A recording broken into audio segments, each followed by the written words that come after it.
Sampurasun. Simkuring patandang nomor urut 18 baris midangkeun diantara anu judulna Basa Sunda di Era 4.0. Wilujeng nyakseni. Bismillahirrahmanirrahim. Assalamualaikum warahmatullahi wabarakatuh. Bapak miwah ibu reng-rengan pangajen anu kusim kuring dipi kahormat. Bapak ibu pangaping miwah hadirin sadayana anu sami-sami kusim kuring dipi kahormat. Sadaya puji sinareng syukur hayu urang sanggakeun ka Gusti Numur Beng Alam anu maha welas tur maha asih. Henteu aya pilih kasih ka sugri anu kumelit di ieu bumi. Rahmat sinareng salam mugia didugikeun ka junjungan urang sadaya Kanjeng Nabi Muhammad sallallahu alaihi wasallam, ka para sahabatna, kulawargina sareng ka jalmi-jalmi anu tumut ka mantenna.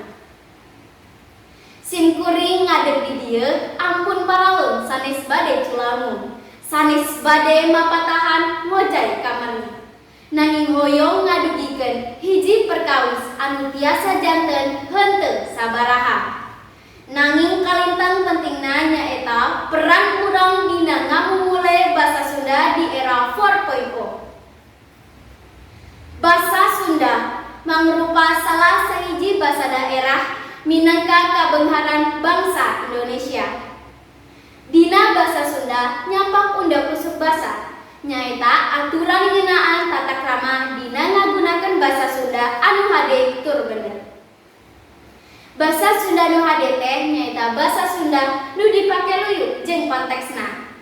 Ari basa Sunda nu bener teh nyaeta basa Sunda nu dipake luyu jeung aturan kabasaan. Kadangkala masih keneh aya nu salah ngocapkeun kekecapan dina ngagunakeun basa Sunda nalika cacarita. Contona, ibu nuju bobo, anu sakuduna teh ibu nuju kulem. Lianti eta cara ngagunakeun basa Sunda ge variatif pisan. Siga kecap jatuh dina basa Indonesia miboga variasi kecap, ti kosewat, ti bebet, ti geleduk, ti gubrak, murak, jeung sajabana dina basa Sunda. Eta kekecapan teh dipake luyu jeung konteksna. Contoh, buah murak tina tangkalna awas leueur bisi ti kosewat. Ari dina basa Indonesia mah siga kecap jatuh teh bisa digunakeunna dina dua kalimat tadi. Di zaman ayeuna nyaeta revolusi industri 4.0 di mana basa Sunda teh geus jarang dipake ku pamakena atawa masyarakat Sunda sorangan. Ieu hal teh bisa dibalukarkeun ku basa indung nu diajarkeun ka barudak ayeuna nyaeta ngagunakeun basa lian ti basa Sunda sanajan eta kolotna teh urang Sunda. Lian ti eta kamekaran revolusi industri anu gancang pisan ngabalukarkeun parobahan budaya antukna kosa kecap anyar nu dipake teh beuki nambahan. Cara pikeun ngumpulan pasualan dina ngawanukeun basa Sunda di dunia antikan teh nyaeta peran kolot dina ngajarkeun barudakna sangkan ngagunakeun basa Sunda minangka basa indung jeung ngamanfaatkeun teknologi informasi saperti ngawanukeun kearifan lokal ngaliwatan aplikasi diajar online.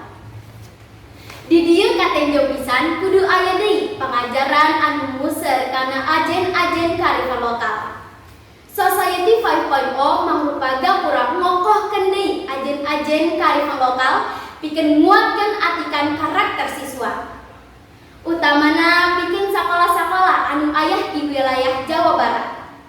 Ngawanuhkeun ajen-ajen kasundaan jadi kalintang pentingna.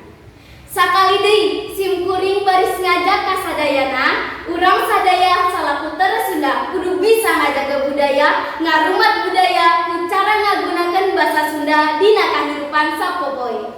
Sabab lamun lain urang dipakena eta basa teh nyare kusaha deui. Hayu urang utamakeun basa Indonesia mumule basa daerah kawasa basa asing. Rupina nu sakitu biantara simkuring hapunten anu diteda bilih aya kekecapan anu kirang merenah, bilih aya cariosan anu kirang pantes.